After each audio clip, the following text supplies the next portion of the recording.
네, 오늘은 요한복음 17장 1절에서 5절 말씀 가지고 영광의 기도라는 제목으로 여러분과 함께 하나님 말씀을 나누겠습니다. 자, 지난 시간에 우리 말씀드렸던 것처럼 오늘 본문인 요한복음 17장은 한 장 전체가 다 예수님의 기도로 이루어져 있습니다. 이 기도는 예수님께서 십자가에 못 박히시기 직전에 11 제자들 앞에서 마지막 설교를 하시고 마지막으로 드린 기도다, 그렇게 말씀을 드렸죠. 그래서 어떤 학자는 가장 이 세상에서, 지구상에서 가장 위대한 설교 뒤에 드린 가장 위대한 기도다, 뭐 이렇게 또 평을 했다라고 말씀도 드렸습니다. 특별히 이 기도는 이제 자신을 하나님 앞에 거룩하고 영원한 희생 제물로 드리기 직전에 드린 기도이기 때문에 대제사장의 기도, 뭐 이렇게 보통 이야기를 합니다.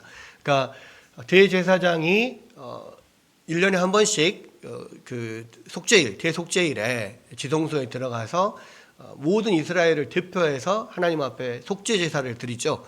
바로 그 속죄 제사를 드리는 대제사장. 이 땅에서의 대제사장은 그냥 1년에 한 번씩 반복적으로 계속 이 속죄 제사를 드려야 하지만 예수님은 영원하신 대제사장이기 때문에 딱 한 번으로 영원한 효력을 가진 희생 제사를 드릴 수가 있었고, 또 그 희생 제물이 단순한 다른 가축들이 아니고 온전하신 하나님이신 예수 그리스도의 그 육체로서 하나님 앞에 드리는 제물이었기 때문에 그 속죄의 제사가 영원한 효력을 가지게 되는 거죠. 그 제사를 드리기 전 앞서서 이 대제사장이신 예수님이 그 십자가를 앞두고 드리신 기도이기 때문에 이것을 대제사장의 기도, 뭐 이렇게 보통 이야기를 합니다. 그래서 이 기도는 우리가 이제 크게 세 부분으로 나눌 수가 있는데요. 1절에서 5절은 성부와 성자의 영광을 위한 기도이고요. 그다음에 6절에서 19절은 제자들을 위한 중보기도, 그다음에 마지막으로 20절에서 26절까지는 장차 세상에 나타날 교회와 성도들을 위한 기도, 이렇게 세 부분으로 나눌 수가 있습니다. 오늘은 첫 부분 1절에서 5절 성부와 성자의 영광을 위한 기도를 함께 좀 살펴보려고 하는데요. 자, 이 대제사장의 기도는 이렇게 시작합니다. 아버지여 때가 이르렀사오니. 뭐 우리 한글 성경에서는 이것을 쭉 이어가지고 이렇게 번역을 했지만 영어 성경에서는 첫 문장이 Father, the time has come 이렇게 되어 있습니다. 아버지여, 그 때가 왔습니다. 무슨 때가 왔습니까? 바로 예수님께서 십자가의 죽음을 맞을 그 시간이 왔다는 거죠. 그러니까 그 죽음을, 당신의 죽음을 앞두고 예수님은 이 세상에서 이제 마지막으로 이 모든 제자들 앞에서 하나님 앞에 마지막 드리는 기도, 그러니까 마지막으로 하고 싶은 말씀을 지금 하나님 앞에 또 제자들 앞에서 지금 하고 계시는 거예요. 그러니까 마치 사형장에서 죽음을 앞둔 사형수가 이제 집행인이 그 물어보잖아요. 사형수에게 마지막으로 할 말 있습니까? 이렇게 물어보면 마지막 한마디예요. 우리 모래시계, 혹시 여러분 모래시계 보셨는지 모르겠습니다. 보니까 못 보신 것 같아요. 서울에 계신 분들 아니면 잘 못 봤더라고요. 거기 마지막에 최민수가 사형장에서 마지막 하고 싶은 말 있습니까? 담배 하나 딱 피면서 박상원이 친구가 나오거든요.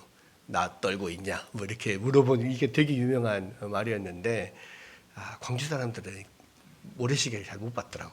좀 안타깝습니다만은. 근데 어쨌든 그러니까 세상에서 어쨌든 마지막으로 나에게 시간이 주어졌을 때 내가 어떤 무슨 말을 남길 거냐, 좀 한번 생각을 해봤으면 좋겠다 싶어요. 그리고 그 마지막 말이 의미 없는 말일 수도 있고, 나 떨고 있냐는 사실 의미 없는 말이죠. 아니면 나의 사형수들은 대부분 중죄를 범한 그런 죄인들이니까 앞에서 지난 삶이 후회스럽습니다, 뭐 이렇게 말할 수도 있는 것이고. 그런데 하나님, 지금 하나님의 아들이신 예수님께서는 마지막 그 죽음, 십자가의 죽음을 놔두고 마지막 하고 싶은 말을 기도로서 지금 하는 거예요. 그런데 그 예수님께서 마지막으로 하고 싶은 말씀, 이게 뭐였냐? 그게 뭐냐면, 아버지여 아들을 영화롭게 하사 아들로 아버지를 영화롭게 하게 하옵소서, 이거였습니다. 그러니까 마지막까지 예수님의 관심사는요, 아버지를 영화롭게 하는 거였어요. 영화롭게 하다, 영광을 돌린다. 이 말은 이제 헬라어로 독사죠, 이런 말인데, 뭐 여러 가지 의미가 있지만요, 간단히 말하자면 이런 겁니다. 하나님이 어떤 분인가를 드러내고 그분에게 합당한 경배와 찬양을 올려드리는 거, 이게 영광을 돌린다, 또는 하나님을 영화롭게 한다예요. 그러니까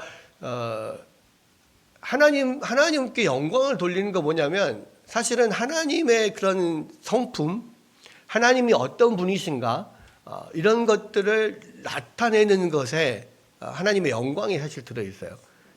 그러니까 하나님께서 이 세상을 왜 창조하셨냐라고 하면 하나님의 영광을 드러내시기 위해 창조하신 거거든요. 그러니까 하나님이 지으신 모든 만물에는 하나님의 그 창조자의 영광이 들어 있습니다. 그래서 자연 만물을 딱 볼 때 우리가 아름답다, 와, 또 내지는 가슴이 웅장해진다, 뭐 이런 느낌을 받는 거는 단순히 그 사물이 아름답기 때문에, 또 사물이 어떤 커다랗고 웅장한 느낌을 주기 때문이 아니라, 사실은 거기에 창조주 하나님의 어떤 성품이 반영되기 때문에 그것을, 그 자연 만물을 통해서 그 하나님의 그런 성품을 느끼기 때문에 사실 그걸 느끼는 거거든요.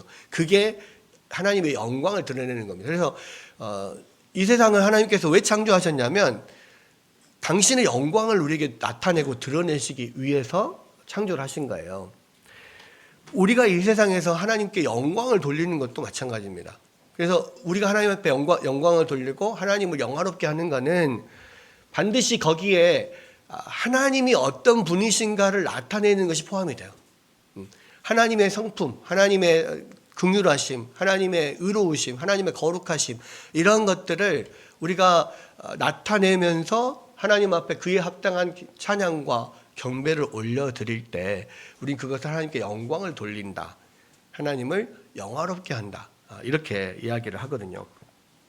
다시 말해서 예수님께서는 전생애를 하나님이 어떤 분이신가를 드러내고 그분께 합당한 경배와 찬양을 돌리는 삶을 사셨다는 거예요. 이것이 예수님의 인생의 목적이었고, 그 마지막 죽으실 때까지, 죽음에 앞서서까지 하나님 아들로 하여금 하나님을 영화롭게 하옵소서, 이게 당신의 마지막 기도의 첫머리였다는 거죠. 여러분, 이것은요, 예수님에게 이 모든 인생의 목적이 하나님을 영화롭게 하는 거였다면 우리 인생도 마찬가지예요. 우리의 인생의 목적도 하나님을 영화롭게 하는 것이 우리 인생의 목적입니다. 우리가 잘 아는 웨스트민스터 소교리 문답 제1문 1답에 뭐라고 되어 있냐면, 사람의 제일 되는 목적이 무엇인가? 사람의 제일 되는 목적은 하나님을 영화롭게 하는 것과 영원토록 그를 즐거워하는 것이다, 이렇게 이야기를 하고 있어요. 왜 우리가 하나님을 영화롭게 하는 것이 우리 인생의 목적이냐? 성경은 그렇게 말하죠. 하나님께서 우리 인간을 지으시면서 이는 나를 위하여 지었나니 나의 찬송을 부르게 하려 함이라, 이사야에서 그 말씀을 하시잖아요. 우리를 만드신 목적이 하나님의 영광을 위해서 만드셨어요. 하나님의 그런 성품, 하나님이 어떤 분인가를 이 세상에 드러내고 거기에 합당한 찬양과 경배를 올려드리는 것, 그것이 하나님께 영광을 돌리는 거예요. 그러니까 지금 소견의 문답에서도 우리의 인생의 제일 되는 목적은 하나님을 영화롭게 하고 영원토록 그를 즐거워하는 것이다, 이렇게 이야기를 하고 있잖아요. 그러니까 괜히 그렇게 이야기를 한 게 아니라 성경을 보니까 또 예수님께서 우리 가운데 지금 직접 모범을 보여주시고 또 우리에게 하라 하셨던 그 내용들을 보면 이것이 우리의 목적이라, 이 말입니다. 여러분, 이 요한복음 17장 18절에도 이렇게 나와 있습니다. 아버지께서 나를 세상에 보내신 것 같이 나도 너희를 세상에 보내었고, 그랬잖아요. 그 말은 아버지께서 예수님을 세상에 보낸 것 같이 예수님도 우리를 보내셨다. 그렇게 말해요. 하나님이 예수님을 무슨 목적으로 보내셨어요? 하나님의 영광을 드러내고 하나님을 영화롭게 하는 목적으로 보내셨어요. 그럼 예수님을 똑같이 우리를 보내셨다는 말이에요. 무슨 목적으로? 하나님을 영화롭게 하는 목적으로 이 세상에 우리를 보내셨다는 겁니다. 여러분, 그렇다면은 우리의 인생의 목적도요, 하나님이 어떤 분이신가를 나타내고 그분께 합당한 경배와 찬양을 드리는 것이 우리 인생의 목적과 목표가 되어야 돼요. 그러면 여러분, 제가 한번 물어보겠습니다. 지난 한 주 동안 여러분 그러한 목적대로 사셨습니까? 여러분을 통해서 하나님이 어떤 분이신가가 드러나는 삶을 사셨습니까? 하나님의 사랑이, 하나님의 의가 여러분을 통해서 이 세상에 드러났나요? 아니면 여러분의 짜증이, 여러분의 죄가 이 세상에 드러나는 삶을 살았나요? 여러분, 여러분의 찬양과 경배와 감사가 하나님께 드려졌습니까? 여러분 자신을 돌아보고 우리의 인생의 바른 목적을 해보겠으면 좋겠습니다. 그렇게 생각을 하면은요, 우리가 어느 곳에서든지 하나님의 영광을 드러내야 되는데, 나를 통하여서 하나님이 어떤 분이신가가 드러나야 되는데, 사람들은 나를 통해서 나 짜증만 받고 나의 어떤 죄악을 보고 이런 삶을 산다면 전혀 우리는 하나님의 백성으로서 사는 삶이 아닌 거거든요. 그것은 전혀 하나님을 영화롭게 하지도 못하고 우리의 인생 하나님께서 마지막 결산하실 때 하나님 앞에서 우리가 얼굴을 낯을 들 수 없는 그런 삶을 사는 것과 마찬가지예요. 여러분, 우리 인생의 목적이 이것이 되지 않으면요, 우리의 삶이 정말로 하나님께서 보시기에 기뻐하시는 삶이 되기가 어렵습니다. 우리는 이 세상을 사는 것을 그냥 열심히 돈 벌고 열심히 애들 키우고 뭔가 우리 행복을 위하여서 이렇게 살아가요. 근데요, 아이를 키우고 직장 생활하고 우리 교회 신앙 생활하고 우리가 사는 모든 삶에서 만약에 그 모든 삶을 통하여서 하나님이 드러나고 하나님께 그에 합당한 찬양과 경배를 드릴 수 없는 그런 삶이라면 우리 인생은 성공한 인생이 아닌 거예요.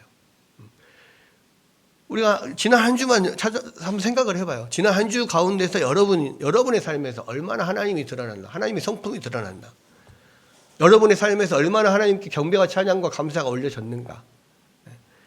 한 주 한 주 여러분 체크해 보시고, 예수님은 이 세상을 살면서 처음부터 끝까지 온 삶을 하나님 앞에 하나님께 영광을 돌리는 삶이었잖아요.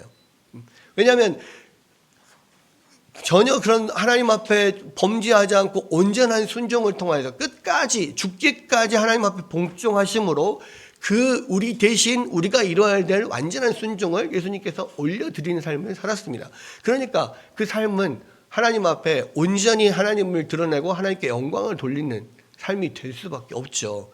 그렇게 또 평생을 그 목표로 사셨단 말이에요. 우리가 죄 가운데 살면서 사실은 그렇게까지 완벽한 삶을 살 수 있는 사람은 한 사람도 없습니다. 그러나 늘 우리 안에 잊지 말아야 할 것은 예수님 가신 그 길이 또한 내가 걸어가야 될 길이라는 거예요. 그런 부분을 놓치면 안 됩니다. 우리는 맨날 마음 가운데 그 마음이 있어요. 마음에는 원이로되 육신이 약하오니. 근데요, 그것은 그냥 변명이에요. 변명.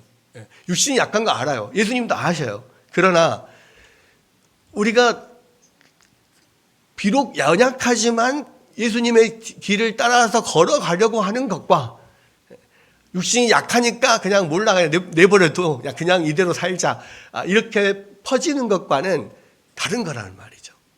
그 열매도 다르고 결과도 달라요. 그래서 늘 다시 한번 우리가 이 부분에서 예수님의 모든 삶이 또 마지막 그 죽음의 직전까지 하나님을 영화롭게 하는 삶이 그 생의 목적이었다면 우리의 목적도 동일해야 된다. 예수님을 따라가는 자로서 우리가 그 부분을 꼭 기억하시기를 바랍니다. 그 다음에 그러면 예수님께서 하나님을 아버지를 영화롭게 하기 위해서 이 세상에서 무슨 일을 하셨는가, 어떻게 하셨는가, 그게 이제 4절에 나와요. 우리 4절 한번 읽어봅시다. 4절 함께 읽겠습니다. 시작. 아버지께서 내게 하라고 주신 일을 내가 이루어 아버지를 이 세상에서 영화롭게 하였사오니. 어떻게 아버지를 영화롭게 했냐면 아버지께서 하라 하신 일을 내가 온전히 이루었다는 거예요. 그러니까 아버지께서 하라는 일은 뭡니까? 두 가지예요. 예수님께서 이 땅에 오셔서 하신 일은 두 가지인데, 첫째는 방금 아까 말씀드린 것처럼 모든 인생에서 하나님의 명령을 온전하게 지키는 거. 하나님 율법을 하나도 어기지 않고 하나님께서 기뻐하시는 삶을, 완전한 순종의 삶을 사는 거. 왜? 그래야만 우리가 하나님 앞에 불순종한 것에 대해서 그 불순종한 삶 대신에 예수님께서 완전한 삶을 살아주시는 거거든요. 그러니까 예수님이 우리를 대신하는 것은 두 가지예요. 스스로 우리의 완전하게 하나님 앞에 순종하면서 완전한 100% 순종의 삶을 우리 대신 완성하시는 것, 첫 번째. 두 번째는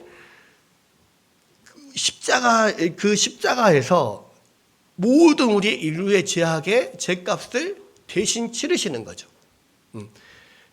그러니까 십자가에서 그 죄값을 치르시는 것은 우리의 모든 죄악, 예를 들어서 마이너스로 들어있던 우리의 모든 삶을, 그 모든 빚을 갚는 거예요. 그래서 제로로 만드는 겁니다. 제로로.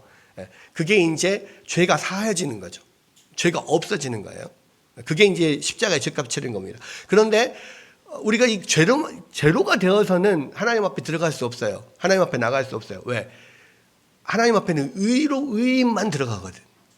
그럼 완전한 의를 이루어야 되는데 우리는 완전한 의를 이룰 수 없잖아요. 그러니까 예수님께서 대신 그 의를 이루어 주시는 거예요. 그것이 평생 동안 예수님의 인생에서 우리를 대신하여서 이 순종의 삶을 삶으로써 우리 대신 이루어 주신 거죠. 그래서 우리는 예수 그리스도를 믿음으로 예수님의 십자가의 그 사역이 통하여서 우리의 죄값이 다 치러지고, 또 예수님의 그 완전한 순종의 삶을 통해서 우리가 대신 의인이 되는 거예요. 의롭게 되는 거예요. 의롭다 칭함을 받는 거예요. 우리는 의롭지 않지만 예수님이 대신 우리를 위하여서 순종의 삶을 사셔서 우리에게 그것을 믿는 자들에게 넘겨주시는 거예요. 그것을 의의 옷을 덧입는다, 이렇게 이야기하죠. 예수님의 의를 덧입어야만 우리가 하나님 앞에 의인으로서 받아들여집니다. 그래서 많은 사람들이 그렇게 생각을 합니다. 헷갈려요. 나는 죄인이라. 여러분 죄인입니까? 의인입니까? 물어보면 나는 죄인인데 또 의인이기도 한데 뭐지? 이렇게 생각한단 말이에요. 근데 원칙적으로는 뭐냐면 나는 죄인이에요. 왜? 내가 온전히 내 죄값을 치를 수 없고 나의 의를 온전히 이룰 수 없으니까. 그러나 우리가 예수님을 믿음으로써 하나님이 그 의가 우리에게 옮겨진 것으로 여겨주신단 말이에요. 그것을 우리가 칭의라고 하잖아요. 그래서 이 사단은 맨날 우리를 공격해요. 네가 그래도 네가 하나님의 거룩한 자녀라고 하냐? 네가 그 따위로 살면서 그 따위로 행동하고 그 따위로 말하고 그렇게 하면서 네가 무슨 하나님의 자녀라고 말할 수 있냐? 네가 그 구원받은 백성이냐? 이렇게 물어봐요. 그러면은 우리는 내세울 건 없어요. 맞다. 우리는 이렇게 맨날 살면서 이렇게 범죄하고 살지만 우리로서는 아무것도 의를 이룰 수 없다. 그런데 나를 대신해서 예수님이 그 의를 이루셨기 때문에 내가 그 의로 내가 하나님 앞에 설 수 있는 거다. 그래서 나 자신에 대해서는 아무것도 확신할 수 없고 나 자신에 대해서는 전혀 믿을 수가 없어요. 그러니까 나를 내세우는 것은 그거는 믿음 있는 사람이 아닌 거예요. 어떤 의지를 가지고 정말 열심히 하나님 앞에 범죄하지 않고 열심히 순종하고 얼마든지 그렇게 살 수 있는 사람이 있을 수 있습니다. 그러나 단 한 번도 죄를 안 짓고 살 수는 없는 거거든요. 그잖아요. 그러니까 믿음이 좋은 사람은 내가 어떤 확신을 가지고 흔들리지 않고 막 그렇게 이 땅에서 선한 삶을 사는 사람이 믿음이 좋은 사람이 아니에요. 믿음이 좋은 사람은 뭐냐면 나의 연약함을 인정하고 예수님을 붙드는 사람이 믿음이 좋은 거예요. 왜냐하면 나는 한 사람도 나의 의로 설 수 있는 사람이 없다니까요. 한 사람도 내가 나의 죄값을 치를 수 있는 사람도 없고 한 사람도 완벽한 의를 이룰 수 있는 사람이 아무도 없어요. 결국은 믿음이 좋은 사람은 뭐냐면요, 믿음이 더 좋아지면 좋아질수록, 더 깊어지면 깊어질수록 나 자신의 죄악됨과 내 자신의 연약함을 고백할 수밖에 없어요. 그러니까 사도 바울이 이 화로다 나여 망하게 되었도다 라고 이렇게 이야기를 하는 것은 믿음이 점점 더 깊어지면서 나중에 그 이야기가 나와요. 그러니까 초반에 이 사도 바울이 썼던 서신서나 이런 것들을 보잖아요. 그럼 앞쪽에서는 그래도 내가 이 하나님의 사도된 자로서 사도의 제일 말석이다 이렇게 표현해. 물론 겸손하게 표현하죠. 나는 사도 중에 제일 낮은 자입니다 이렇게 표현하잖아요. 근데 이제 점점 뒤로 갈수록 나중에는 그것까지도 내세우지 않아요. 나는 죄인 중에 괴수입니다 이렇게 고백을 한단 말이에요. 믿음이 좋은 것은요, 결국은 나의 연약함과 나의 죄악을 더 깊이 느끼고 하나님 앞에 나에게로서는 아무런 방법이 없습니다. 두 손 두 발 들고 오직 예수님만 붙드는 거, 이게 믿음이 좋은 사람들의 특징이에요. 그래서요, 믿음이 좋은 사람들은요, 교만한 사람이 없어요. 교회에서 교만하잖아요. 내가 다 이렇게 거기에 뻣뻣이 세우고 있는 사람들은요, 다 믿음 없는 사람들이에요. 자기의 의를 내세운 사람들은요, 한 사람도 믿음 있는 사람이 아니에요. 믿음은 나의 의로는 아무것도 할 수 없는 게, 그래서 결국 예수님을 붙잡을 수밖에 없는 게 믿음이니까요. 여러분, 그래서 이 예수님께서 이 일을 위하여서 아버지께서 하신, 나에게 하라고 명하신 모든 일을 이 세상에서 다 이루어서 아버지를 영화롭게 하였습니다. 이렇게 지금 하나님 앞에 이야기를 하는 거예요. 하나님을 영화롭게 하기 위해서 이 일을 하셨다. 방금 그 두 가지 일, 모든 삶에서 온전한 순종을 이루시고 십자가에서 우리 대신 죄값을 치르시는 거, 이것을 하셨다는 거예요. 여러분, 이것을 왜 하셨냐? 왜 하셨냐? 그게 이제 2절에 나와요. 2절에 다시 한번 2절 봅시다. 자, 읽어보겠습니다. 아버지께서 아들에게 주신 모든 사람에게 영생을 주게 하시려고 만민을 다스리는 권세를 아들에게 주셨음이로다. 이로소이다. 그랬죠. 왜 이 일을 하셨냐? 아버지께서 아들에게 주신 모든 사람에게 영생을 주기 위해서 이 일을 하셨다는 거예요. 왜냐하면 모든 사람들이 죄에 빠져서 이 영생을 얻을 수가 없었어요. 그러죠? 아무도 자기의 죄값을 치를 수 없었고 아무도 완전한 의를 이룰 수 없었어요. 그렇기 때문에 하나님으로부터 끊겨져 나간 거죠. 모든 아담의 후손들은 아담이 범죄한 이후에 하나님으로부터, 하나님의 그 영원한 생명으로부터 끊겨져 있었습니다. 그래서 사실은 이 땅에서 우리가 예수님을 믿지 않고 사는 인생은요, 그냥 뿌리 잘린 꽃과 같아요. 살아있으나 살아있지 않은 거예요. 뿌리가 없으니까 어쨌든 10일을 살든 한 달을 살든 뭐 일주일을 살든 3일을 살든 결국은 죽는단 말이에요. 그게 우리의 인생이에요. 한 달을 사나 일주일을 사나 하루를 사나 아무런 사실 차이가 없어요. 여러분, 우리가 꽃을 꽃병에 꽂아 놓으면 그냥 상온에 놔두면요 한 일주일 정도 삽니다. 물도 갈아주고 계속 그래도 한 일주일 살아요. 저번에 저희 한번 그 교회에서 꽃이 들어와서 꽃병에다가 이렇게 꽃을 꽂아 놓고 주일은 꺼내 놓고 주중에는 냉장고에 넣어놨습니다.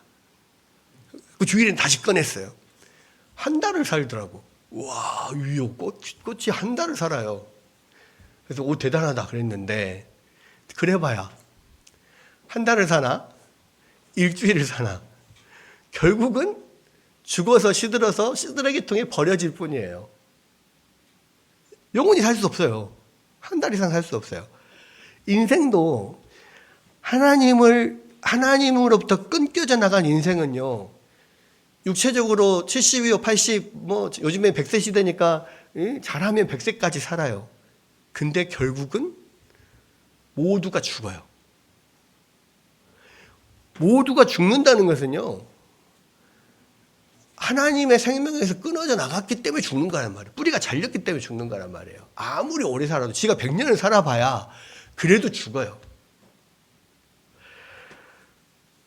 여러분, 근데 우리의 이 생명이 영원한 생명, 원래는 하나님이 우리를 창조하셨을 때는 하나님과 함께 영원하게 사는 생명이었단 말이에요. 그런데 왜 이렇게 100년도 안 되는 인생을 살고 죽어야 되는 인생이 되었습니까? 죽음이라는 것이 왜 왔습니까? 성경은 죄 때문에 죄로 인하여서 죽음이 왔다는 거예요. 그러니까 하나님 앞에 범죄한 이후로 이 죄로 인하여서 죽음이 온 거예요. 죄의 삭은 사망이라 그랬잖아요. 그러면서 뭐라고 하냐면 이 세상의 모든 사람이 다 죽는다는 것을 봤을 때 이 세상의 모든 사람에게는 다 죄가 있다는 거예요. 그래서 죄가 없는 사람은 단 한 사람도 없어요. 왜? 죄 때문에 죽는 거니까. 안 죽는 사람이 한 명도 없는 것을 봤을 때 죄 없는 사람이 한 명도 없다 이거예요. 그러면 그 죄에 있는 사람이 영원한 삶을 다시 살기 위해서는 이 죄가 없어져야 되는데 예수님께서 그 일을 위해서 우리 가운데 오셨다는 거예요. 하나님이 택한 자들에게 그래서 이 죄를 사하고 예수님이 이루신 완전한 순종을 통해서 다시 하나님과의 관계가 이어지면서 하나님의 영원한 생명을 우리가 다시 이어받는 이 일을 위해서 영원하신 하나님 앞에 이어지는 이 일을 위해서 예수님께서 이 땅에 오셨다는 겁니다. 여러분, 그래서요, 영생이라고 하는 것은 단순히 그냥 오래 사는 게 아니에요. 그러니까 영원히 산다, 그냥 이 의미가 아니에요. 영생이라고 하는 것은 하나님의 생명에 이어지는 겁니다. 하나님의 영원하신 생명에 우리가 끊겨졌던 우리가 다시 이어지는 것이 영생을 얻는 거예요. 그럼 그래서 그냥 단순히 영원한 삶을 산다라고 하면은요, 지옥에서도 얼마든지 영원히 살아요. 안 믿는 사람은 지옥에서 영원히 살아요. 믿는 사람은 천국에서 영원히 살고. 근데 지옥에서의 삶은 영원히 살아도 가장 비참한 생명이잖아요. 예수님이 이 일을 위해서 이 땅에 오셨단 말이에요. 우리와 하나님과 우리 사이에 이 생명의 줄을 연결시켜 주기 위해서. 그래서 우리 눈에는 보이진 않지만 또 우리의 육체는 그냥 한 번 죽는 것이 정해진 거예요. 그래서 성경은 한 번 죽는 것은 너에게 정해진 것이지만 이렇게 말씀해요.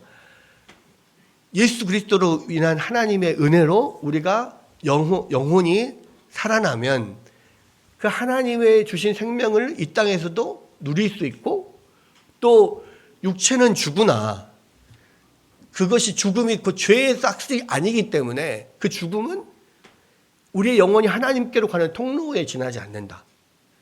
그래서 그 죽음이라고 하는 것의 의미가 바뀌게 되는 거예요. 예수님을 믿는다고 이 땅에서 우리의 육체가 영원히 살지는 않아요. 우리가 죽지는 않아. 근데 육체가 죽는 것은 모든 사람의 동일해 똑같이 정해져 있어요. 근데 우리의 영혼이 다시 살아난단 말이에요. 그래서 영원히 하나님과 함께 사는데 결국 그렇게 하나님의 생명과 연결된 사람은요, 천국에서 가서 영원히 살 뿐만 아니라 이미 이 세상에서 하나님의 생명과 연결이 됐잖아요.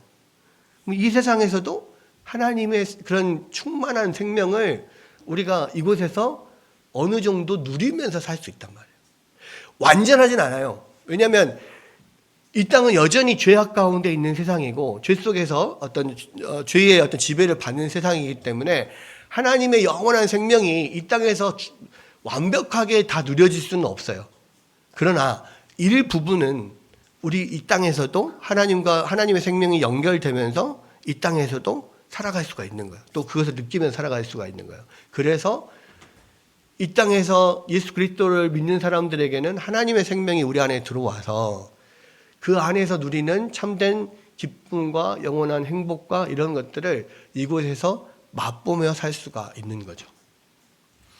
예수님께서 이 영생을 우리에게 주시려고 이 땅에 왔고, 그리고 이제 마지막 십자가의 죽음만을 앞두고 내가 하나님께서 하라 하신 모든 일을 다 함으로써 하나님을 영화롭게 했습니다. 이렇게 이야기를 해요.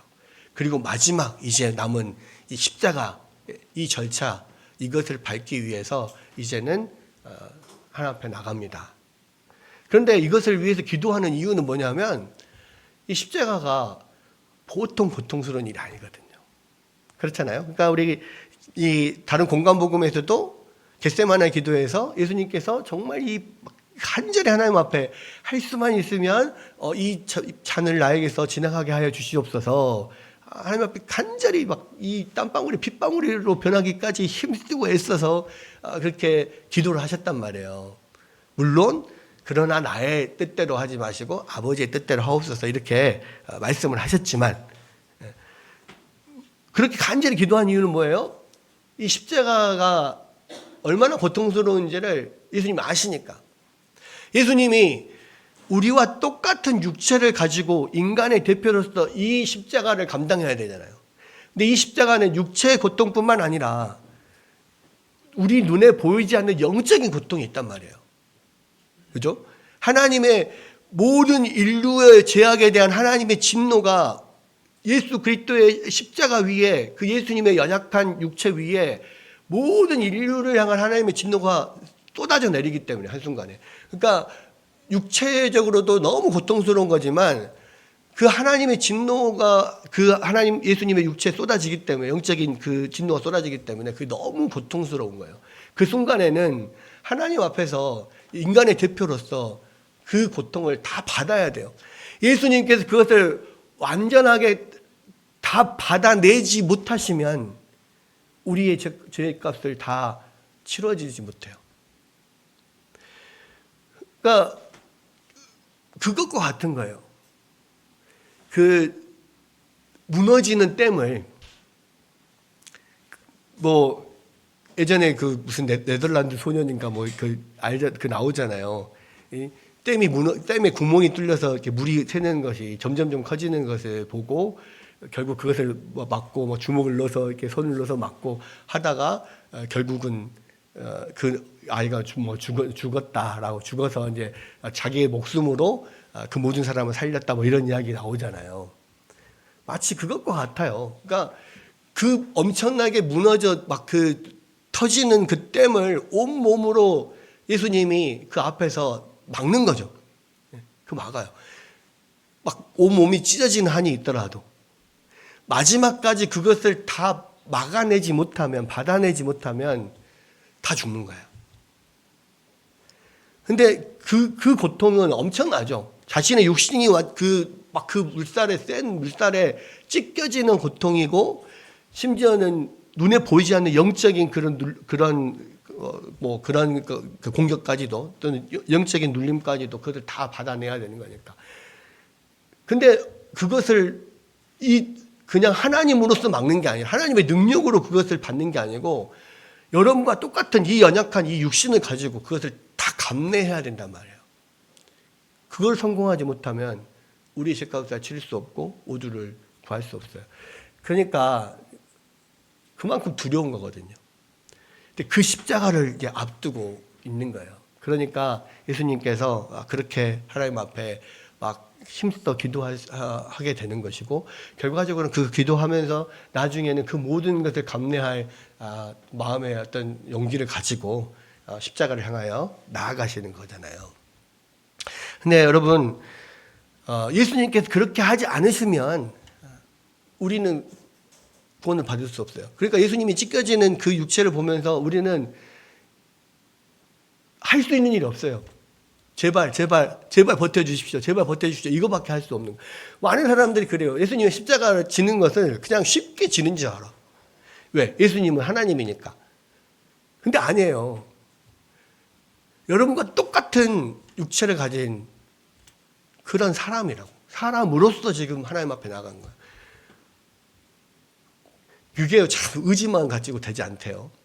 제가 중학교에 있을 때 청년들하고 같이 청년부실을 이사를 하는데 냉장고를 이 계단을 통해서 가지고 올라가야 되는 일.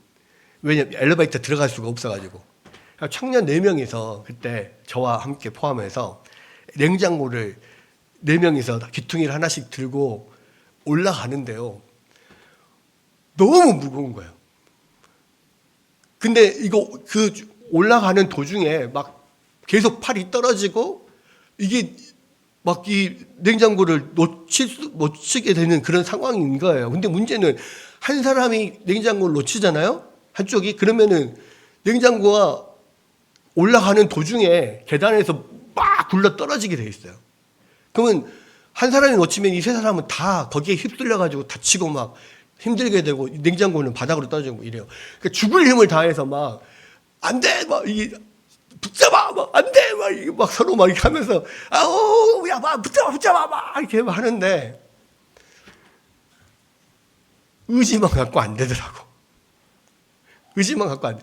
정말 의지는요, 내가 죽을 힘을 다해서 이걸 버텨가지고, 이거를 이 임무를 완수하리라 그 마음을 가지고 갔어요. 근데 죽을 힘을 다해도 안 되더라고. 결국은 그래서요, 어떻게 됐냐면요, 제가 놓쳤어요.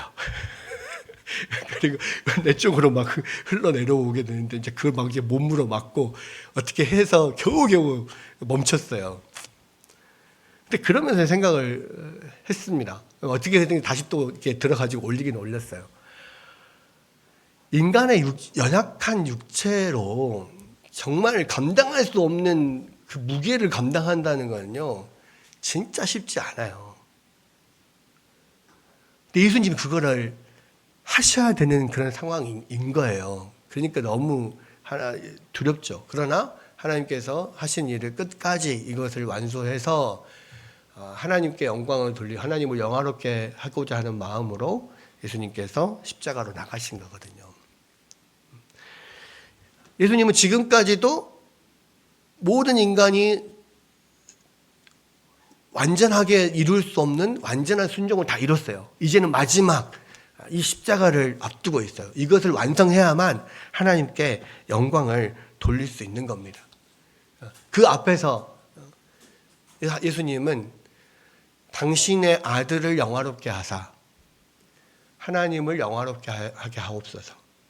그럼 그 말은 뭐예요? 당신의 아들이 이 일을 끝까지 잘 감당하게 하옵소서, 이 말이에요. 내가 이 목숨을, 나의 모든 것을 들여서 바쳐서 하나님 주신 이 일을 완수하게 해서 하나님께 영광을 돌리게 하여 주옵소서. 이렇게 하나님 앞에 기도한 겁니다. 여러분, 그러면서요, 예수님께서는 이 십자가를 지는 일이 정말 두렵고 떨리고 힘든 고통스러운 일이지만 하나님께 영광을 돌리는 일이기 때문에 이것은 기쁜 일이다. 이것은 정말 하나님께서 영광을 받으시기 때문에 기쁨이 넘치는 일이다. 기쁨이 있다. 이렇게 이야기를 했어요. 여러분, 13절 오늘 읽진 않았지만 13절에 보면 뭐라고 되어 있냐면, 지금 내가 아버지께로 가오니 내가 세상에서 이 말을 하옵는 것은 저희로 내 기쁨을 저희 안에 충만하게 가지려 함이니이다. 예수님이 두려움 가운데서도요, 기쁨이 있었어요. 그 안에. 왜 기쁨이 있었어요? 내가 이 십자가에 죽는 한이 있어도 하나님께, 그것이 하나님의 영화롭게 하는 것이기에 나는 그 안에 기쁨이 가득합니다. 지금 그 이야기를 하고 있는 거예요. 여러분, 참 이상하지 않습니까? 이게 너무나 두려운 일을 앞두고 내 안에 있는 기쁨을 저희 안에 충만하게 가지게 하려 합니다. 지금 내가 아버지께로 가옵는 것, 지금 내가 이 십자가를 지는 것은 내 안에 있는 기쁨을 저희 안에 충만하게 가지려고 합니다. 라고 지금 예수님께서 이야기를 하는 거예요. 여러분, 예수님의 기쁨은요, 하나님 앞에 하나님을 영화롭게 하고 영광을 돌리기 위해서 내 목숨을 바쳐서 이루는 기쁨이었어요. 예수님은 그 안에 참된 기쁨이 있다는 것을 본인 스스로 아시고 또 우리에게도 그것을 말씀해 주셨어요. 내가 이 말을 하옵는 것은 저희로 내 기쁨을 저희 안에 충만하게 가지게 하려 함입니다. 여러분, 이 기쁨은요, 어디서 느낄 수 있습니까? 십자가를 지는 데서 느낄 수 있는 거예요.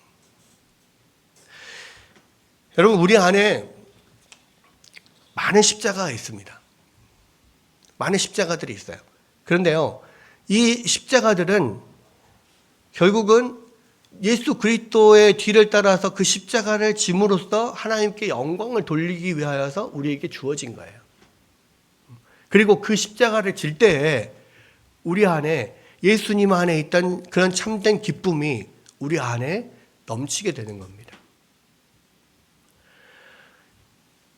하나님의 영화롭게 하기 위해서 예수님이 당신의 십자가를 지셨듯이 우리도 하나님을 영화롭게 하기 위해서 나에게 주신 십자가들을 지어야 되는 거예요. 그래야만 예수님 안에 있던 참된 기쁨을 우리도 느낄 수 있고 우리 가운데도 그것으로 인한 하나님께 영광을 돌릴 수가 있는 겁니다. 여러분, 하나님의 영광을 돌리는 삶을 살기 원하십니까? 그러면 여러분 안에 있는 십자가가 무엇이며 그 십자가 속에 들어있는 하나님의 계획이 무엇인지를 곰곰이 생각해 봐야 돼요. 나의 십자가가 뭐냐? 아무리 기도해도 변하지 않는 거. 그게 여러분의 십자가예요. 사도 바울이 자기의 병 때문에 어떤 사람은 안질이라고 하기도 하고 어떤 사람은 간질이라고 하기도 합니다만은 자기의 병 때문에 하나님 앞에 열심히 기도했어요. 근데 하나님이 들어주지 않으셨어. 그리고 나중에 마음 가운데 하나님께서 깨닫게 하신 건 뭐냐? 하나님께서 네 병은 내 능력이 너 안에서 나타나도록 하기 위해서 내가 너에게 준 거다. 이렇게 이야기를 하셨어요. 나의 능력이 네가 연약할 때 나타나기 때문에 너에게 병을 준 거다. 그러니까 그 사도 바울이 그것을 듣고 내가 기뻐하노라. 너무너무 나는 기쁘다. 내 몸에 병이 있으므로 내가 하나님을 더 영화롭게 하고 하나님의 능력이 나를 통해서 나타날 수 있다면 이 병이야말로 얼마나 자랑스러운가. 자기의 병을 오히려 자랑했다라고 돼 있죠. 사도 바울조차도 자신의 십자가가 있었어요. 아무리 기도해도 변하지 않고 아무리 하나님 앞에 간구해도 내 어깨에서 떠나지 않는 그것이 여러분의 십자가인데요. 그것을 왜 하나님께서 여러분에게 주셨냐면 그 십자가를 지심으로 하나님 앞에 하나님을 영화롭게 하도록 여러분에게 주신 거예요. 그것은 인간과의 관계일 수도 있고요. 여러분에게 주어진 병일 수도 있고요. 또 여러분에게 주어진 상황일 수도 있어요. 근데 그런 것이 왜 나에게 이런 고통을 주십니까? 왜 나를 하나님 미워하십니까? 이렇게 생각하면 안 돼요. 그것은 그 십자가를 짐으로써 하나님께 영광을 돌리도록 하기 위해서 하나님 여러분에게 주신 거란 말이에요. 그래서 그 상황에 이게 하나님께서 무슨 뜻이 있어서 나에게 주셨는지를 잘 생각해 보세요. 곰곰이 생각하시고 그것으로 인해서 하나님 붙들게 되고 그것으로 인하여 여러분이 더 겸손하게 된다면 그것은 여러분이 이 영광을 위해 주어진 것이 되는 거예요. 그것 때문에 더 하나님 앞에 나아가셔야 돼요. 이것 때문에 하나님 몰라 하나님 나를 사랑하지 않나 봐. 그렇게 떠나면 안 돼요. 그게 아니고 그 십자가로 인하여서 하나님께 영광을 돌리고 더 감사하게 되면 그 안에 진정으로 예수님께서 우리 가운데 충만케 하려고 하셨던 그 기쁨을 느낄 수 있게 되는 거예요. 여러분, 십자가는 여러 가지 면에서 참 신비롭습니다. 참 이해가 안 되고 아이러니할 수 있습니다. 그런데 예수님은 이 십자가를 자신의 영광이라고 하고, 예수님은 이 십자가를 자신의 기쁨이 충만하게 되는 조건이라고 말해요. 여러분에게 있는 것도 마찬가지. 우리는 예수님은 뒤를 따라가는 예수님의 제자들이라면요, 예수님이 분명히 이야기했잖아요. 나를 따르려거든 너 자신을 부인하고 너의 십자가를 지고 나를 따라야 하느니라. 여러분의 십자가는 뭡니까? 여러분이 그것을 기쁨으로 지고 그것으로 인하여 오히려 하나님 앞에 감사하고 하나님을 찬양하고 하나님을 경배할 때 여러분의 안에 하나님께서 우리 가운데 주시는 천국의 기쁨, 참된 기쁨이 여러분 가운데 충만하게 될 겁니다. 오늘 말씀을 통하여 다시 한번 생각하기 원하는 것은 우리의 삶이 예수님처럼 정말로 하나님의 영광을 위한 삶이냐, 하나님을 이 땅에 나타내고 하나님께 찬양과 경배를 올려드리는 그러한 목적으로 우리가 인생을 살고 있는가, 그리고 우리의 인생의 십자가를 만날 때 우리는 그 십자가를 불평하고 피하고 던져버리려고 생각하는가, 아니면은 예수님처럼 그 십자가를 지고 주님의 뒤를 따라가려고 생각하는가. 여러분, 이 예수님을 생각하면서, 이 기도를 생각하면서 여러분이 정말로 주님의 뒤를 십자가를 지고 따라갈 때 여러분 안에 참된 천국의 기쁨이 충만할 줄로 믿습니다. 그런 은혜가 여러분 가운데 충만하시기를 예수님의 이름으로 축원합니다.